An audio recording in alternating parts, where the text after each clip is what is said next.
In my life as a tourism student, dorm edition. Late na pala ako gumising dito dahil wala kaming pasok, kaya pagkabangon ko minom na lang ako ng water. Hindali-dali ko nang inayos yung buhok ko kasi gugutom na rin ako sa mga oras na to. Tapos na pala ako mag-toothbrush at hilamos sa mga oras na to, kaya kumain na ako dahil gutom na talaga ako. Pagkatapos ko nga pala kumain, naligo na ako dahil sobrang init naman sa Philippines. Sa mga oras na yan, tapos na akong maligo and nag-skin prep na lang ako dahil ayoko nang magbakang chocolate kahit sobrang stress na sa school. So eto, nag-display ng ating mga girl para iwas asim kilig. So yan, nagpaganda pa ang AAO, diba? Akala mo naman maganda.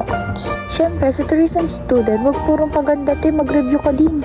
Bukod sa pagpapaganda at pagre-review, nagluto na rin pala ako dito ng ulamin ko, kaya ayun, kumain na ako. After ko nga pala kumain dito, natulog na rin ako dahil pagod na ang AAMO.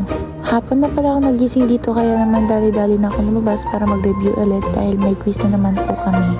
As a tourism student, wag puro aral tayo, syempre need din natin mag-me time. Kaya naman nag-treadmill na lang ako sa dorm and basic workout na lang din para naman nakakondisyon na yung katawan ko bago yung laro namin this weekend.